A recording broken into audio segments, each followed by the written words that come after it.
What's up, everybody? This is Tasha checking in with another review for Love During Lockup, Season 6, Episode 2, The $1,000,000 Fantasy. If this is your first time joining my channel, go ahead and like, comment, and subscribe. If you have watched me before in the past, go ahead and subscribe, like, and comment as well. It is free 99 to join me over here at my channel. We have a good time, and we are here for a long time. So, I'm going to be reviewing this again. This is my notes because this is a new thing for me, reviewing this show, but I've been watching this show from the beginning, and also we have new cast members this season, so I don't want to miss nothing. I want to give y'all a really good review. Okay, so if y'all are noticing the ambiance in the background, I'm on a different location. I went home to DC for the weekend for some rest, relaxation, to see my daughter and my family, and now I'm headed back to Georgia. But while I got time, I'm going to go ahead and do this review for y'all real quick so that y'all can get y'all fix and feel of Love During Lockup. So the first couple we're going to talk about is Letitia and Keith. Okay, so last week we remember that Letitia had told her co-workers that her husband, that is a convict locked up, is going to be their other boss. And the co-workers were looking like, this is really crazy. They had an issue with it. They was like, why is this guy going to be our boss? And so she was basically telling them, look, he's coming out. We're going to do this Bonnie and Clyde thing, for lack of better couples. And we are going to run this business. And if you all don't like it, you all can hit the bricks, basically. So this particular episode opens up with Letitia still sitting in the restaurant with her coworkers, because after she dropped the bomb on them last week, she said, let me take them out for happy hour or something, you know, drinks and apps, get these girls together, you know, will make them feel a little happier, okay? And then we also left off last week with one of the co-workers dropping the bomb that Miss Deanna, which is another one of the co-workers, had a relationship with Keith. If y'all feel like I get distracted or pause, that's because I hear voices and I'm in this little room at the airport trying to do this review. So I'm trying to make sure nobody is like trying to get in this room or what have you. So anyway, so now we get to the restaurant. She's doing happy hour with them, and she's asking her coworker Deanna, she's like, did you see my man's stuff? And when I say stuff, I try to keep it PG-13 over here, but we all adults, you know what that means. Did you see my man's penis, basically? And she said, if I saw it, I would have told you how it looked. She's like, girl, look, if I saw the penis, I would have told you, okay? I would have told you how it looked. I would have told you if it curved. I would have told you if it's straight. I would have told you about the whole penis, right? So Letitia says, you know, it's not a big deal. If y'all dated, if y'all got together, past is the past. I don't really care. I'm not concerned. And while she's saying that, she goes off and says, well, let me call his Aunt Marcia, because I don't believe you, girl. Basically, the girl done told her, I ain't seen man penis. We got together a while back. Like her, Deanna and Keith, Deanna, which is the co-worker, got together when they were in high school, like 16. And they was like, yeah, I mean, we was just both good-looking people. Deanna said in her confessional, we were both good-looking people. We just decided to get together. It's no big deal. Like, why is she making a big deal out of it? Fast forward, we're now in our 30s, and she's up here bringing up all high school stuff. However, if I was her boss, right, and I had to think about it, if I was her boss and I'm married to this guy that she used to talk to, that would kind of be a bit of information I would want to know too. And I would kind of want to know the extent of their relationship, because I am your boss and he's going to be coming out, and I don't want it to be no friction. Like, what if they slept together? What if they had this long drawn out relationship? I don't want to have to, you know, deal with some old feelings that may come up. It's a lot. But at the end of the day, if Letitia said she didn't care, she shouldn't have cared. We know that was all a lie, because she turned into an investigator after she said she didn't care. She goes and say, I'm going to call his Aunt Marcia. So Aunt Marcia is his aunt, of course, and she is the same age as Letitia, I think, and she's kind of like, we have a great relationship, a great rapport, so I'm gonna call her.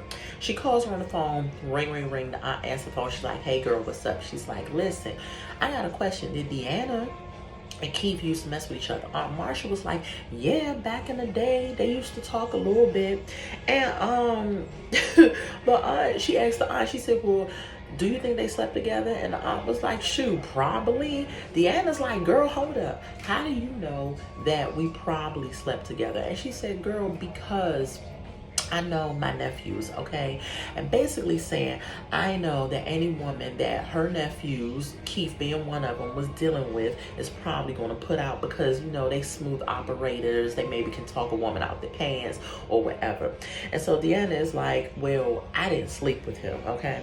Letitia also goes on after she gets off the phone with Marsha. She says, girl, I don't care. I don't care. We all know that's a lie because the next thing Letitia did was go and email Keith. Now,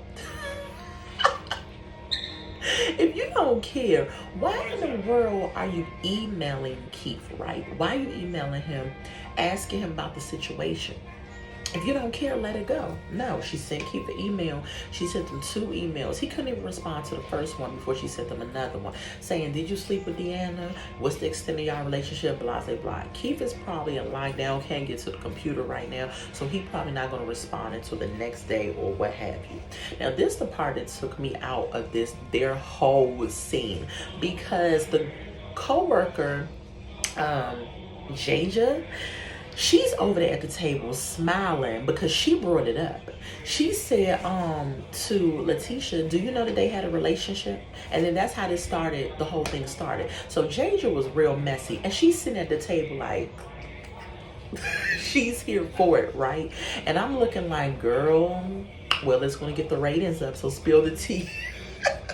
So Jaja is smiling, here for the mess, the whole 9. So, after Letitia goes and she sends some emails off to the side to Keith and everything, we cut over to the co-worker Carrie and Jaja, right? So they outside doing their confessional and they are just having a kiki, and I would have been laughing too. And they said, and I wrote it down, I had to because this took me out, girl. When I say I was cracking up laughing, I could not get myself together watching this part of their scene. Carrie said, if he got the cookie, then oh well. Carrie's like, basically, oh well, girl, like I'm feeling. He got the cookie. They was 16. I mean, I would maybe want to know what's going on, but who cares? It's over with. Y'all in y'all 30s now. Jay just says he didn't get the cookie, but the cookie crumbled. I don't know why that took me out. Soon as she said that, Carrie and her were laughing hysterically. So much so, I feel like the daggone camera crew had to just cut away from them because they was like, these girls is goofy, and they was just cracking up. So we fast forward to later on in the episode, still staying with Letitia. Letitia's daughter is like, can I use your phone? I want to play my game, blah, blah, blah, blah. She's like, mommy, let me use your phone, like most kids do these days. Letitia's like, girl, no. I'm waiting on a call from your bonus dad. I had an issue with her saying bonus dad. I do not like that. Even though I understand that they are married, that is now her daughter's stepfather.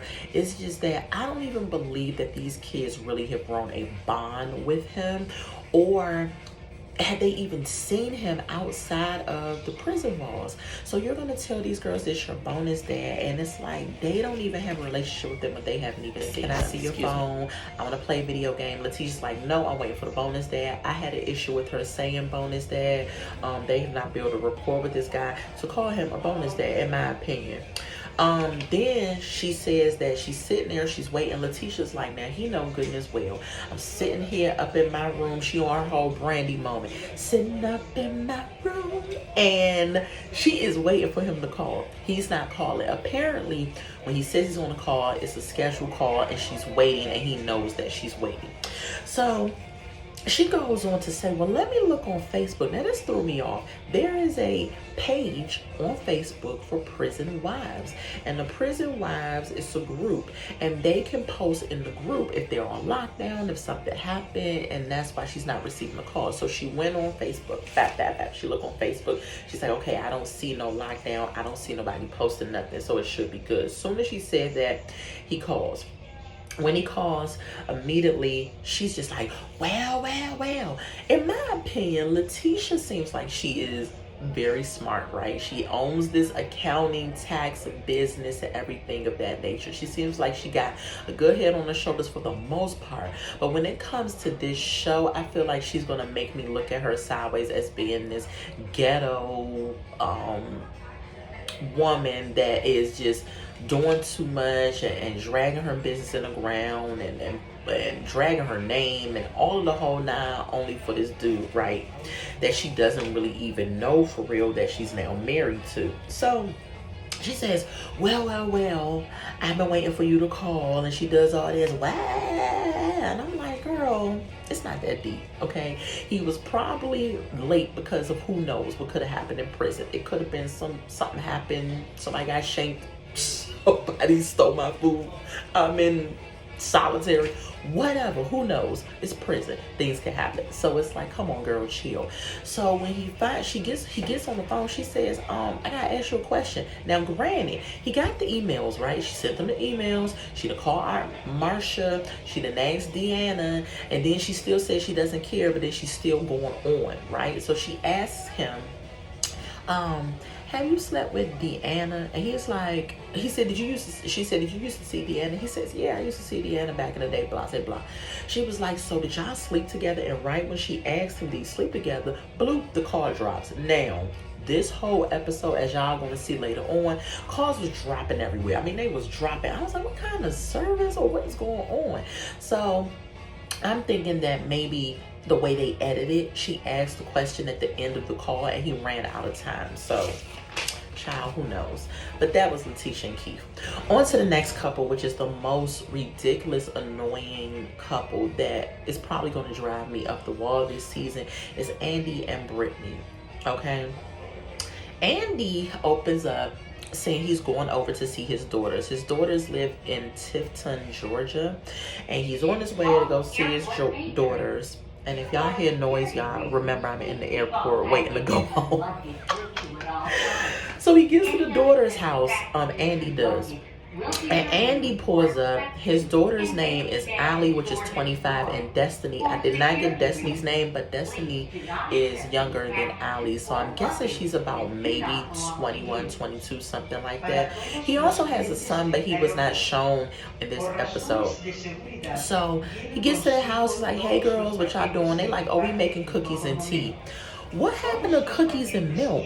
Why are they making cookies and tea? I'm like, cookies and tea don't seem to go together. You know what I'm saying? I really hope they stop talking because this is annoying. I'm trying to do this review and they got daggone Spanish going on in the background. Okay, let's stop. So he gets there. They're making cookies and tea. I think it's crazy because I've always heard of cookies and milk, but maybe it's a country thing, cookies and tea. And so Andy says that he is moving from Tifton, Georgia to Rome, which is 4 hours from his daughters and his family, to be with Brittany, okay? So as Andy tells the daughters about his move, that he's actually moving, the daughters are like, this is crazy. We're concerned. Who is this Brittany person? We don't even know her. Why are you doing this, basically? So Andy says, well, I got a video call coming up with Brittany. Let's get together and do a whole Ask Brittany and have a video call. So Brittany calls. Allie and Destiny is like, ain't nobody trying to see this lady. They was not here for it. But then Allie said, listen, all I'm going to say is hi. Destiny said, I ain't going to say a daggone thing. Don't nobody care about Brittany. But when Brittany got on the video call, Allie went up and she says, hey, how you doing? And then Destiny waved to the side, you know. And then Allie says, you know what, I got a question, Brittany. I need to know, what did you do that landed you in jail? Brittany's like, oh, possession of drugs. Now, mind you, fast forward, last week we learned that their mother had an addiction and dabbled in drugs, and she actually left the family to go be with someone that dealt in drugs.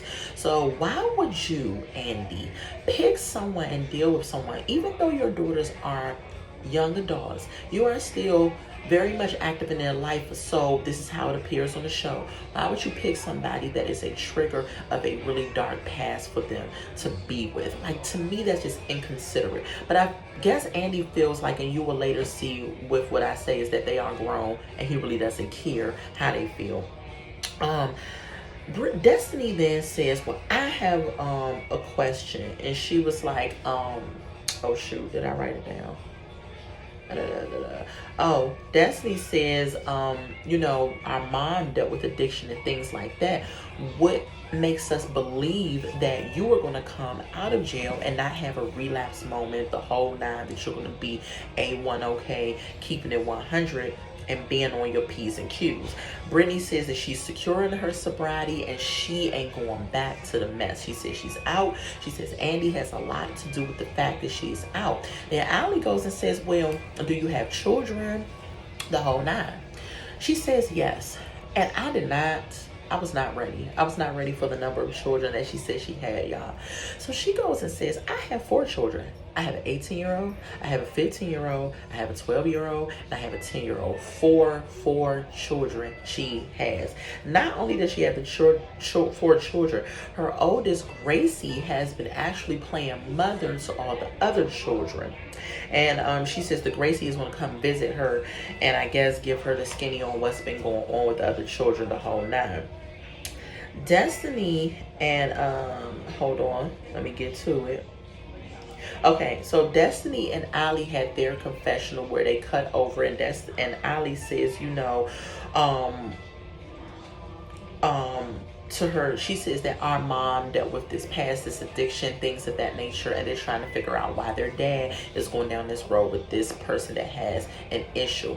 Later on in this scene, which it really got hot, it really got spicy, because Ali and Destiny was like, you're not about to do this, we're not here for this, we about to give you the real dad, because you ought to be ashamed of yourself for picking such a person.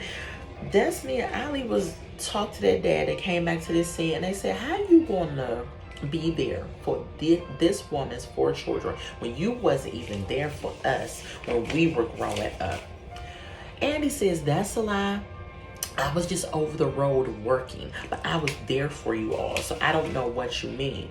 And then they were like, no, you weren't there. Andy says, yes, I was there. He probably wasn't there as much as he wanted to be or he liked to be, but I don't believe that they would make that up. I believe that he did not heal, because he said he had to switch careers from a correctional officer to a tractor trailer driver.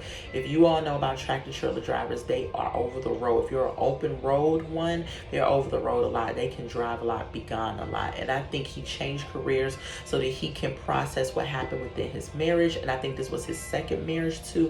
Not only that, dealing with 3 kids on your own, having custody. They said they were with grandma most of the time. And so I believe them, though. I really do believe them. I believe that he maybe wish he could have been a better dad. But right now, Andy isn't taking ownership for me. A few minutes later, Brittany calls again, which I'm kind of confused, because I'm like, didn't we just have a video call? Like, why are you calling again? Brittany says that, and while Brittany was on the call, Andy was still at his daughter's house, and I'm trying to figure out how much later was this call. Like, he's still over there, and they're still over there talking, or what have you. Destiny and told Brittany, Destiny is messy. Destiny said, when Brittany got on the phone, Destiny told Brittany that their dad left them when they were really young. When Brittany heard this, she got real mad, like big mad, like, oh my God, I don't know where we stand. Why didn't you tell me this? I didn't know this. Why would you keep this from me? And I'm looking at myself like, why are you so mad because of that comment? In my opinion, I think because she knew she was on speakerphone and she was trying to get in good graces with the girls, and she was just trying to make it seem like that she is not here for what he did, how he did it, the whole nine, and she was just putting 20 on 10. And I do not believe that that was a legit emotion from her, because I'm just like, why are you so mad about it? Anyway, moving on to the next couple. Chris and Jade. Jessica, okay, let me get my stuff together. Okay, so Chris and Jade, as we can remember from last week, that is the one that reminds me of Wednesday from the Addams Family. And as I look at her, I'm like, no, she gives me more of like a Morticia Addams vibe. You know what I'm saying? Like the black hair, the lipstick, the kind of pale skin, stuff like that. Like the whole a torrid hot topic look. Like, she gives me that whole vibe. And then Chris is the one that is, of course, locked up, that is very obsessive, in my opinion, over communicating with Jay. But in this episode, I was kind of here for Chris. I kind of understood what he meant. I kind of understood how he felt. So Jessica came in. Jessica, which is Jay's youngest sister, is very disrespectful in my opinion, and we're gonna get into it because Jessica got on my last nerves. She came in first of all to Jay and the dad. They were putting a ATV onto her truck because they were about to go ATV riding. She walks up the driveway and she's like, "What's up, B?" You know, y'all fill in the blanks. Y'all know what it is. This channel, I try to keep it very adult, very classy, and not curse. So she says that to the dad and to Jade. Now, Jade is one thing if you want to talk like that to your sister, but your dad. And what I noticed is these girls don't have no respect for their dad. Remember last episode, Jade lifted up her skirt and showed her booty to the dad of a tattoo of Chris's name or face or whatever she had on her booty, and that was disrespectful. And then Jess walks up and says, "Hey, B," to the dad, you know, and it's just kind of like, what in the world? The dad told Jess as they go out, he said, "Hey man, make sure you behave when you go out." For him to have to give a warning, that means that Jess is the youngest, I believe, and she's always been kind of a problem and a hothead. So as Jess and Jade are riding to the area where they're going to do their ATV riding in the mud. I don't know why. I'm not splashing mud all over myself. I don't know. Some people like it. I'm not. But I also would love to also ride an ATV one day, but it has to be like on regular gravel or something. I don't want to be mudded up. Like, that's not my idea of fun, but you know, whatever. So they're discussing it, and Jade is saying she's going to go meet Chris. I asked Jessica, "Do you want to come with me to meet Chris and with her?" And she was like, "I don't know, I gotta think about it," or whatever. And Jessica feels like that Chris is buying Jay's love. She was like, "You don't think he's buying your love? Like, how much has he brought you?" So Jay was like, "First of all, I didn't even know he was wealthy. I messaged him because I thought he was cute, not because of his money." So she ends up rattling off what Chris has actually done for her. First of all, the home she lives in, he pays that. Let's just get that out the way. And Chris has also brought her millions of dollars in items, hence the title, right? I think Jess is jealous because Chris has also brought her an ATV, he brought her a camper, and Jess wants to say, he brought you all this stuff when y'all were having disagreements. So I feel like he's trying to buy your love. How about maybe he's just her husband because they are married and he can't be there physically for her. So maybe he wants to buy her some things to let her know, "Hey, I'm thinking of you," things of that nature. It could also be what Jess said, but I honestly think that Jess is jealous of the sister because you cannot tell me that if Jess had an opportunity to get some money, some gifts from a guy, and you know, had this life of luxury, that she would not jump on it. Yes, she would. So I think that she is jealous, and I also believe that Chris is kind of trying to keep Jay under his thumb a little bit. But I was here for him this episode, though. I was kind of siding with Chris. They get to the ATV place, so they drive and they finally get to the ATV place where they're gonna ride it. So Jade puts on this jumpsuit that has Chris's face all over the jumpsuit. Now let me tell you something.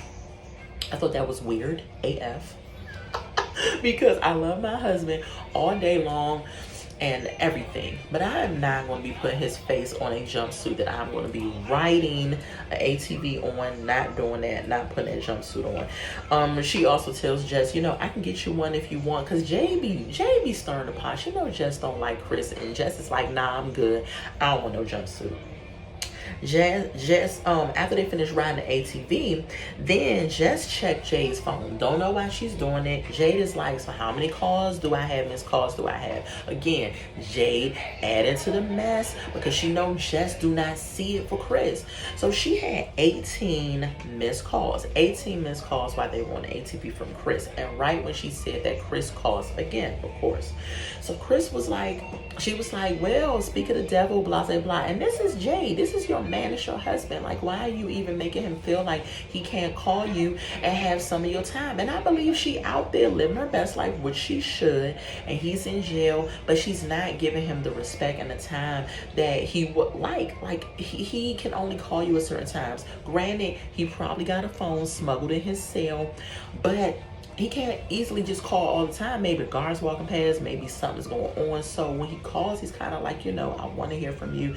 Give me a little bit of your time. I'm not asking for much.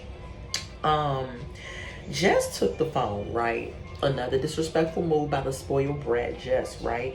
And she was like, you're gonna tear me and my sister apart. Why are you calling these many times? What is going on? I gotta have a conversation with you because this is ridiculous. Chris says, I would love to have a conversation with you. I'm not trying to tear you and your sister apart. I just want some time. I just want to talk to her. And I feel like I'm being left out. I feel like she's not giving me no appreciation. And Jess is like, oh my God, Chris, you are in prison. Like, you have to understand you're in prison. And he's just kind of like, okay, well, I get. Hold on, y'all.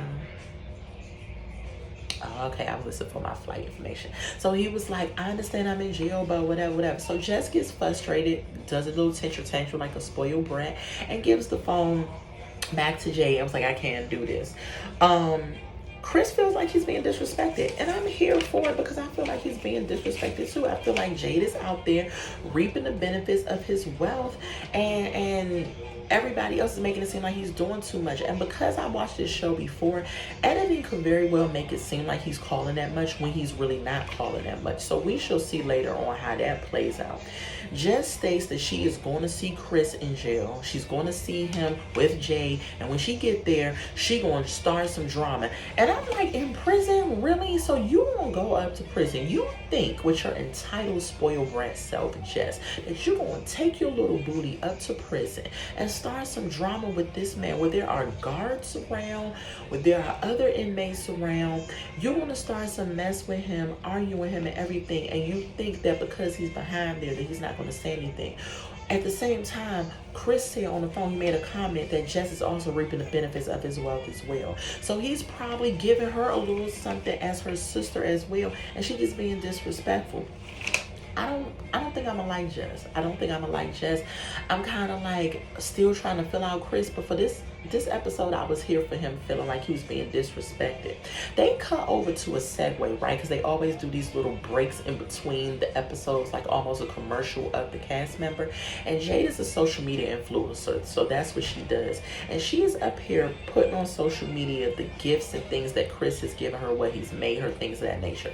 I don't think that's a smart move. I think there's another way that you can capitalize off your relationship and make content, but showing what he's given her, I don't know. I don't think that was a very smart move at all.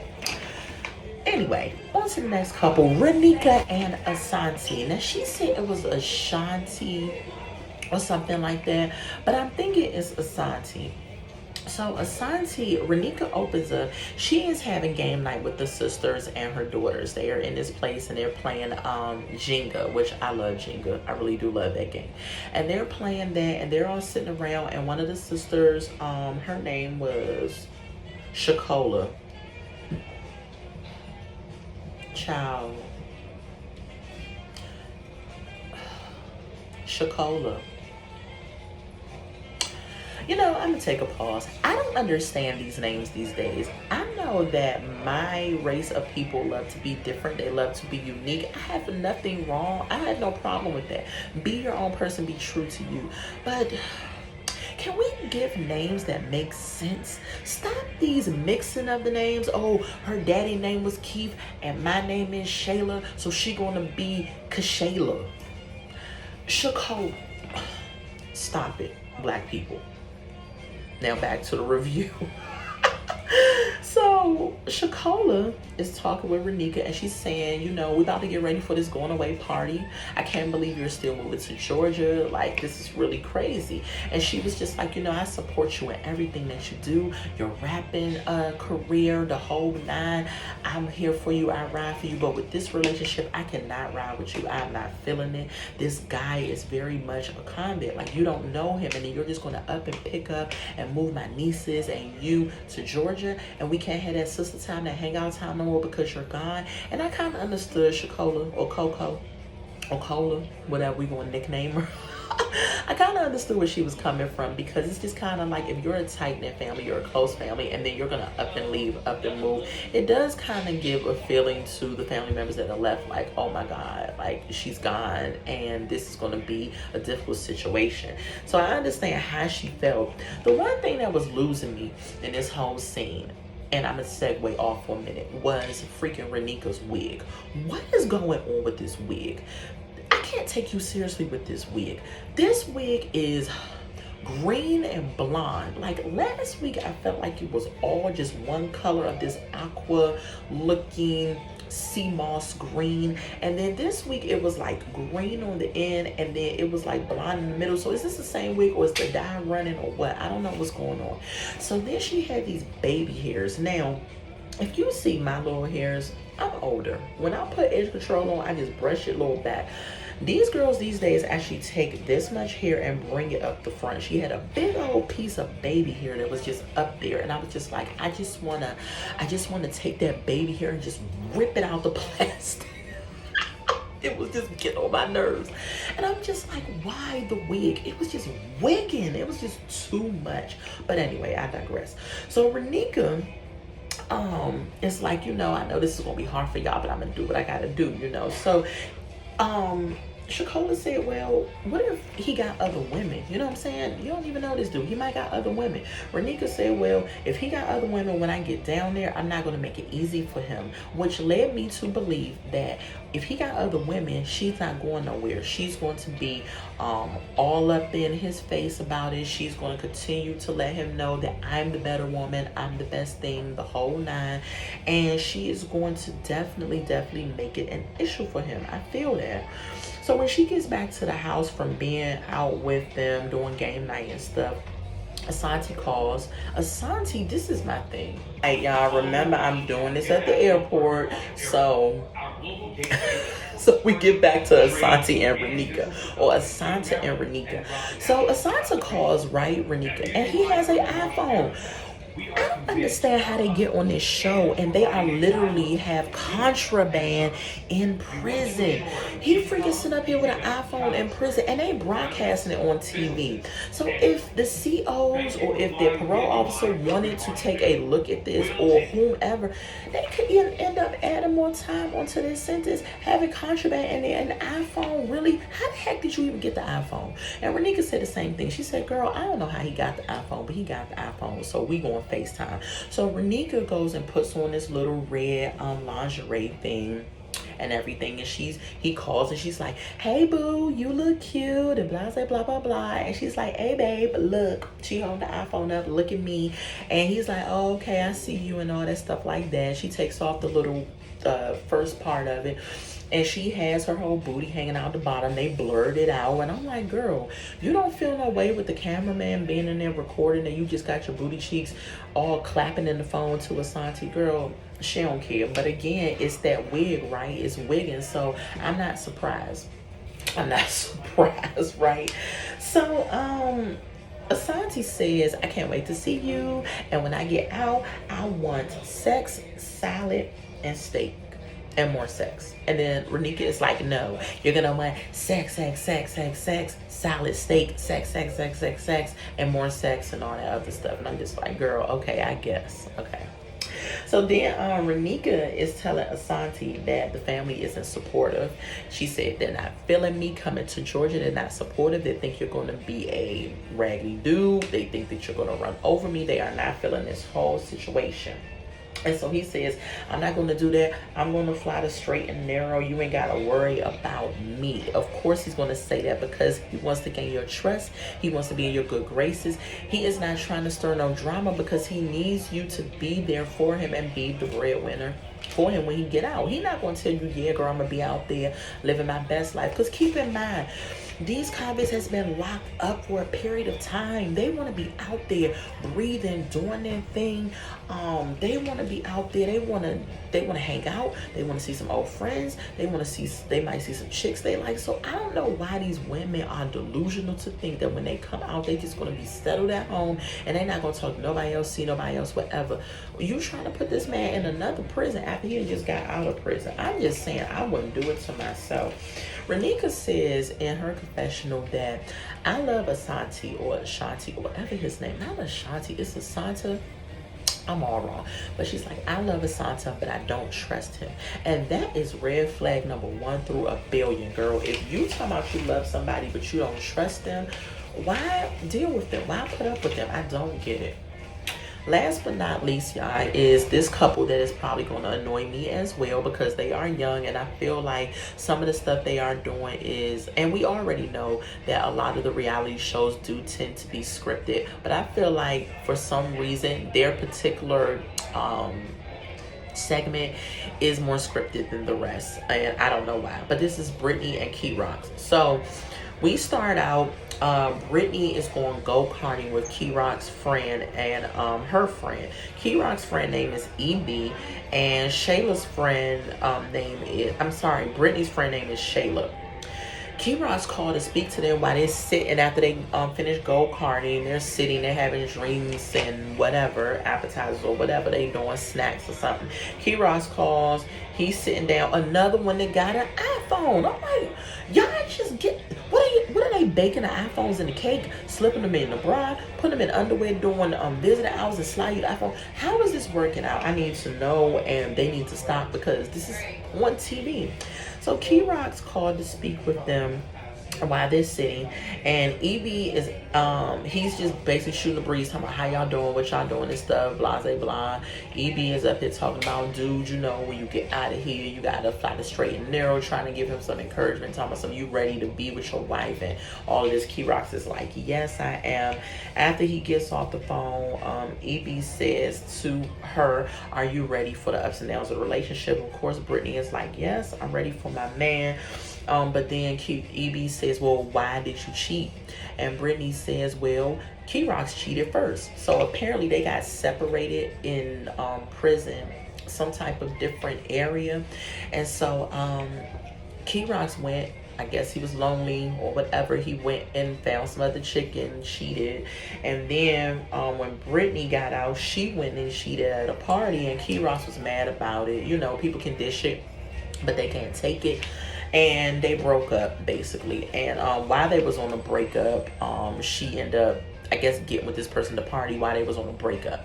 And so Key Rocks feel like, you still cheated on me even though they was broken up, which is weird. And this is why I say this couple is going to annoy me, because of the fact that they're young and they do high school stuff. And I'm just like, we could just throw them out, the whole cast. In my opinion, who casted them? So Brittany works as a server, which I'm a former server. Did it, loved getting my money every night, so I understand exactly this segment of what she was talking about. So Brittany goes to the bank after she gets off, and she puts $120 on Key Rock's books every week. She said that Key Rocks actually has a laundry mat that he runs, or that he has invested money in, and she says she wants to feel independent and she wants to contribute to the business as well. So she puts $120 on the books to let him know that she is investing and she's also bringing something to the table. Brittany says that she wants this life with him when he gets out. She can't wait till he gets out. She went and said, and I don't know how y'all gonna feel about what I'm about to say, but don't throw too many tomatoes. She says she wants to have a baby. And I'm thinking to myself, with who? Key Rocks? Let's keep in mind now, let's keep it 100. Key Rocks is a transgender male. So he doesn't have all the equipment to make a baby, even though I know that there are LGBTQ couples that adopt and the whole nine. So maybe that's what she meant. But when she initially said it, I was like, well, Key Rocks can't give you what it is that you want, but whatever. So Brittany doesn't live with her family, right? Her family is a devout Catholic family, and they're also, I think she said they're a Spanish family, and she said they do not agree with her lifestyle and they do not understand. So she lives with Key Rock's family. Now, Key Rock's, when she got home, they were sitting on the couch, and I don't know why they looked like they were rolling a blunt. Like, for some reason, that whole scene, she comes to the house. The house wasn't dirty or nothing like that, but she comes to the house, and they just sitting on the couch, and it just looked like they was up to no good activity, but I could be wrong. So she comes in the house, she sits on the couch, and Key Rocks calls on the phone. He does a video call, and he's talking to his brothers. I think it was both his brothers, or maybe one was the brother, one was the friend. They like, hey, how's it going? And he's just like, yeah, shooting a breeze, blah, blah, blah. Brittany gets on the phone and was like, hey, babe, miss you, the whole nine. She's like, telling them, y'all want a pizza? I'm about to go order a pizza. So she leaves the room. She goes order a pizza. And then, so they're on the phone still with Key Rocks, the two guys, the brothers that was there. And they said that, we concerned about Brittany's activity. We've been noticing that she's been coming in the house at 2 or 3 o'clock in the morning. Now, pause. If you are a server and you know serving, you already know that 2 or 3 o'clock in the morning is not far-fetched, especially if your restaurant closes. If it's a weekend and they close at like 12, you have to clean up. You have to do all this stuff before you can leave. You just don't get your money and walk out the door. So you very well could be looking at 2 o'clock in the morning, and then you have to drive home. And then sometimes servers want to unwind after they gotten off. And if it's another facility that's open after they get off, they may go have a drink. You know what I'm saying? It may not just be a straight shot home, but I don't think she out there doing anything. But they put it in his head. And she's talking about she wants to be independent, but Key Rocks has people always watching her, always surveilling her.